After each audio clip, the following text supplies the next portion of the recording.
नमस्कार प्यारे दोस्तों, स्वागत है आप सभी का आपके अपने YouTube channel Shyam classes study में। साथियों, आज के इस वीडियो में आरपीएफ एसआई 2024 के लिए लगातार आपको जो प्रीवियस ईयर प्रश्न में करा रहा हूँ उसका आज का अपना ये सेट नंबर 5 है। और आज का जो अपना पेपर 5 जनवरी 2019 की द्वितीय पाली का आपको पेपर में कराने वाला हूँ। आज के इस पेपर में मैं आपको जीके जीएस के 50 अति महत्वपूर्ण कराऊंगा, क्योंकि जीके जीएस ही आपकी लगातार परिवर्तन होती रहती है और जीके जीएस से पता चल पाता है कि पेपर का पैटर्न कैसा रहा। तो आज के इस पेपर को आप लोगों को पूरा करना है और पेपर को पूरा करने के बाद आपको अपना स्कोर है कमेंट बॉक्स में ज़रूर बताना कि आपने आज के इस पेपर में कितने प्रश्न सही किए और आज का ये पेपर आपको कैसे लगा। पेपर पसंद आया तो वीडियो को आप लोग लाइक कर देना और चैनल को सब्सक्राइब नहीं कर रखा तो चलिए शुरू करते हैं। पहला प्रश्न है आपके सामने कि इनमें से कौन सा दुनिया का सबसे बड़ा द्वीप है। तो बताओ इनमें से कौन सा दुनिया का सबसे बड़ा द्वीप है।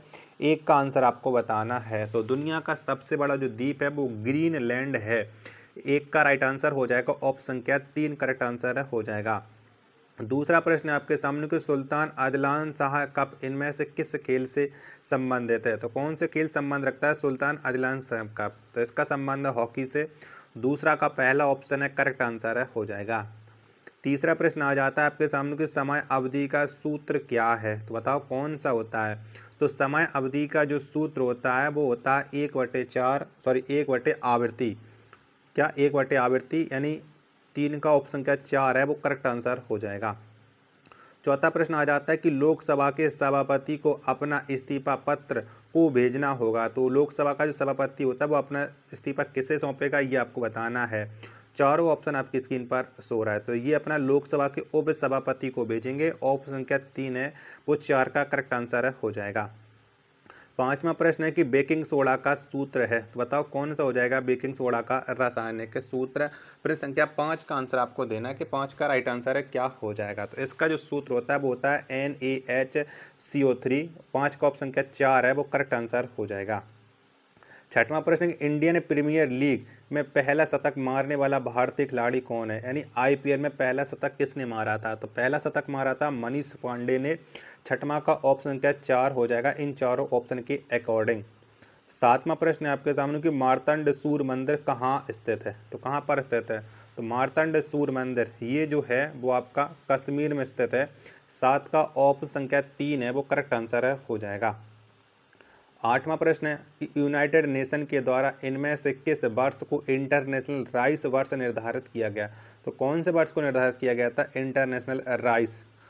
तो ये 2004 को किया गया था। 8 का ऑप्शन संख्या 3 है वो करेक्ट आंसर हो जाएगा। प्रश्न संख्या 9 है आपके सामने कश्मीर की रचनाओं के संकलन को कहा जाता है। तो बताओ क्या कहा जाता है कश्मीर की रचनाओं को संकलन को। 9 का आंसर आपको बताना है कि 9 का राइट आंसर क्या हो जाएगा। तो 9 का जितने भी लोग बता रहे हैं बीजक कहा जाता है कबीर की रचनाओं के संकलन को। 9 का ऑप्शन संख्या 4 है वो राइट आंसर हो जाएगा। प्रश्न संख्या 10 है आपके सामने कि हरभजन सिंह का उपनाम क्या है। तो बताओ क्या है। तो हरभजन सिंह का जो उपनाम है वो द टर्मिनेटर है। 10 का ऑप्शन संख्या 4 है वो राइट आंसर हो जाएगा। 11वां प्रश्न है आपके सामने कि दांडी मार्च कब आयोजित किया गया था। तो कब हुआ था गांधी जी के द्वारा दांडी मार्च का आयोजन। तो ये 1930 में हुआ था दांडी मार्च। 11 का ऑप्शन क्या 3 है वो राइट आंसर हो जाएगा। अब 12वां प्रश्न है आपके सामने कि मिट्टी को ढीला करने और मोड़ने की प्रक्रिया को कहा जाता है। तो क्या कहते हैं। तो मिट्टी को ढीला करने और मोड़ने की जो प्रक्रिया होती है इसे जोतना कहती हैं। 11 का पहला ऑप्शन राइट आंसर हो जाएगा। 13वां प्रश्न है आपके सामने कि रंगपुर विद्रोह कब हुआ था। बताओ कब हुआ था। तो रंगपुर का जो विद्रोह है वो 1783 में हुआ था। 13 का तीसरा ऑप्शन राइट आंसर हो जाएगा। 14वां प्रश्न है आपके सामने कि भारत में नई विदेश व्यापार नीति की घोषणा वर्ष ... के लिए की गई थी। तो बताओ ये घोषणा कब के लिए की गई थी विदेश व्यापार नीति। 14 का राइट आंसर क्या हो जाएगा। तो ये 2015 से 20 के लिए की गई थी। 14 का ऑप्शन क्या 4 है वो राइट आंसर हो जाएगा। 15वां प्रश्न है आपके सामने कि इनमें से कौन सी फसल तेल की फसल नहीं है। तो बताओ कौन सी नहीं है इनमें से तेल की फसल। तो आपको पता है कि जो बाजरा ये तेल की फसल नहीं है। 15 का ऑप्शन संख्या 4 है वो राइट आंसर हो जाएगा। 16वां प्रश्न आ जाता है कि 2011 के अनुसार इनमें से भारत का कौन सा केंद्र शासित राज्य सबसे कम लिंगानुपात वाला राज्य है। तो सबसे कम कौन सा लिंगानुपात वाला राज्य है, 16 का आंसर आपको बताना है। तो ये दमन और दीव है, ऑप्शन संख्या 3 है वो राइट आंसर है, हो जाएगा। 17 प्रश्न आ जाता है आपके सामने कि US ओपन 2018 में विमेन सिंगल्स खिताब किसने जीता। तो किसने जीता था, तो विमेन सिंगल जो खिताब है वो नाओमी ओसाका ने जीता था। 17 का दूसरा ऑप्शन राइट आंसर हो जाएगा।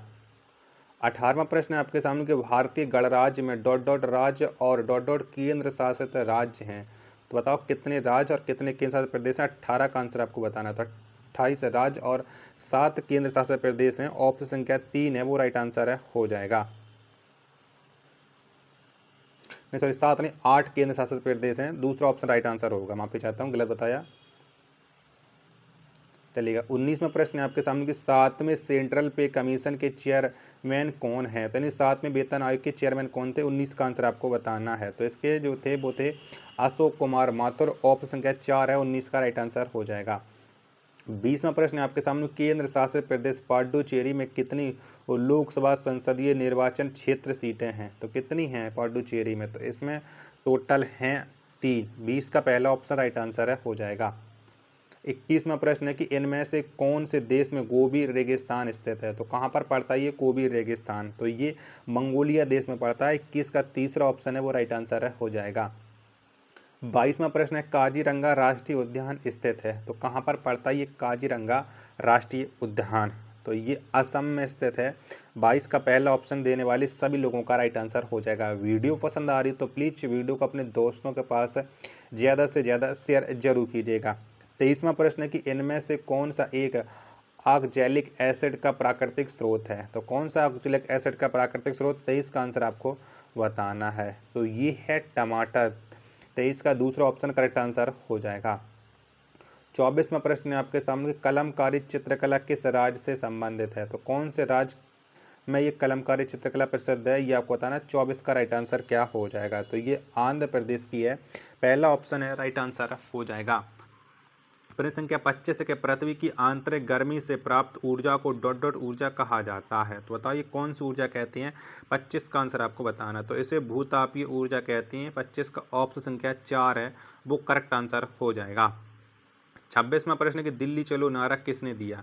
तो किसके द्वारा ये दिल्ली चलो का नारा दिया गया था। तो नेताजी सुभाष चंद्र बोस ने दिल्ली चलो का नारा दिया था।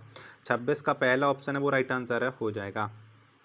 चलिएगा अगला प्रश्न है प्रश्न संख्या 27 से आपके सामने कि अलीगढ़ में मोहम्मडन एंग्लो ओरिएंटल कॉलेज किसने स्थापित किया है। तो किसके द्वारा ये स्थापना हुई थी, ये आपको बताना है। 27 का राइट आंसर क्या हो जाएगा, तो ये स्थापना सैयद अहमद खान ने की थी। 27 का दूसरा ऑप्शन, जितने भी लोग दे रहे हैं उनका ये करेक्ट आंसर हो जाएगा। चलिएगा नेक्स्ट प्रश्न प्रश्न संख्या 28 कि 1833 में भारत का पहला ब्रिटिश गवर्नर जनरल कौन था। तो कौन था 1833 में भारत का पहला ब्रिटिश गवर्नर जनरल। 28 का राइट आंसर क्या हो जाएगा, तो ये लॉर्ड विलियम बेंटिंग था। ऑप्शन संख्या 4 है वो करेक्ट आंसर हो जाएगा। 29वां प्रश्न आ जाता है कि पंचायती निर्वाचन क्षेत्र के जनक के रूप में कौन जाने जाते हैं। तो कौन से जाने जाते हैं पंचायती निर्वाचन क्षेत्र के जनक। 29 का आंसर आपको बताना है, तो ये लॉर्ड मिंटो जाने जाते हैं। ऑप्शन संख्या 2 है वो करेक्ट आंसर हो जाएगा। 30वां प्रश्न है कि पोलैंड की मुद्रा का नाम क्या है। तो कौन सा है, तो पोलैंड की जो मुद्रा है इसका जो नाम है वो आपका पॉलिश जलोंटी है। 30 का दूसरा ऑप्शन है वो करेक्ट आंसर है, हो जाएगा। 31वां प्रश्न है कि भारत के संविधान की 8वीं अनुसूची में कितनी भाषाओं को सूचीबद्ध किया गया है। तो कितनी भाषाएं हैं, तो आपको पता है कि 8वीं अनुसूची में टोटल 22 भाषाओं को सूचीबद्ध किया गया है। 31 का दूसरा ऑप्शन राइट आंसर है, हो जाएगा। 32वां प्रश्न है कि राष्ट्रीय गृह बैंक का मुख्यालय कहाँ स्थित है, यानी NHB का मुख्यालय कहाँ है। 32 का आंसर आपको बताना है, तो ये नई दिल्ली में है। 32 का ऑप्शन क्या 4 है वो राइट आंसर है, हो जाएगा। चलिएगा नेक्स्ट प्रश्न संख्या 33 कि हाइड्रोजन का परमाणु क्रमांक क्या है। तो कितना है, तो हाइड्रोजन का जो परमाणु क्रमांक है वो 0 है, यानी 33 का पहला ऑप्शन है वो राइट आंसर है, हो जाएगा। 34वां प्रश्न है कि पृथ्वी का द्रव्यमान क्या है, तो बताओ कितना है पृथ्वी का द्रव्यमान, ये आपको बताना है कि 34 का राइट आंसर क्या हो जाएगा। 5.972 गुणा 10⁻24 किलोग्राम ये पृथ्वी का द्रव्यमान है। 34 का दूसरा ऑप्शन है वो राइट आंसर है हो जाएगा। 35वां प्रश्न है आपके सामने कि डॉट डॉट श्वसन की एक प्रक्रिया है जिसमें जीव ऑक्सीजन की अनुपस्थिति में ऊर्जा उत्पन्न करते हैं, तो बताइए कौन सी प्रक्रिया है। 35 का आंसर आपको बताना है। तो ऑनॉक्स की ये एक श्वसन प्रक्रिया है। 35 का ऑप्शन संख्या 4 है वो करेक्ट आंसर है हो जाएगा। चलिएगा अगला प्रश्न है प्रश्न संख्या आपके लिए 36वां है कि अंतिम औपचारिकता क्या है जिसके बिना हमारे देश में कोई केंद्रीय विधियक कानून नहीं बन सकता है। तो अंतिम औपचारिकता क्या है, 36 का आंसर आपको बताना है। ऑप्शन चारों आपकी स्क्रीन पर शो रहा है। तो ये राष्ट्रपति के हस्ताक्षर अंतिम औपचारिकता है। पहला ऑप्शन करेक्ट आंसर हो जाएगा प्रश्न संख्या 36 का। आशा करता हूँ कि आपको ये वीडियो जरूर पसंद आ रही होगी, तो वीडियो को लाइक कीजिएगा। चैनल को सब्सक्राइब नहीं कर रखा होगा तो चैनल को आप लोग जरूर सब्सक्राइब कर लीजिएगा। 37वां प्रश्न है कि उत्तराखंड की राजधानी कौन सी है, तो बताओ कौन सी है। तो उत्तराखंड की जो राजधानी है वो देहरादून है। 37 का ऑप्शन क्या 4 है वो करेक्ट आंसर है हो जाएगा। 38वां प्रश्न है कि कनिष्क किस वंश के महान राजा थे, तो बताओ कनिष्क का संबंध कौन से वंश से है। 38 का आंसर आपको बताना है। तो इनका जो संबंध है वो कुषाण वंश से है। 38 का तीसरा ऑप्शन है वो राइट आंसर है हो जाएगा। 39वां प्रश्न है कि भूटान की राजधानी कौन सी है, तो बताओ भूटान की राजधानी। तो भूटान की जो राजधानी है वो थिम्पू है। ऑप्शन संख्या 4 है एकदम करेक्ट आंसर हो जाएगा। 40वां प्रश्न है आपके सामने कि ईपीएफ का पूर्ण रूप क्या है, तो बताओ ईपीएफ का फुल फॉर्म बताना है। 40 का राइट आंसर क्या हो जाएगा, तो ये हो जाएगा एम्प्लॉयज प्रोविडेंट फंड, यानी 40 का पहला ऑप्शन एकदम राइट आंसर है हो जाएगा। 41वां प्रश्न है कि निम्नलिखित में से किसे भारत के राष्ट्रपति के रूप में निर्विरोध निर्वाचित किया गया था, तो बताओ किसे निर्विरोध चुना गया था।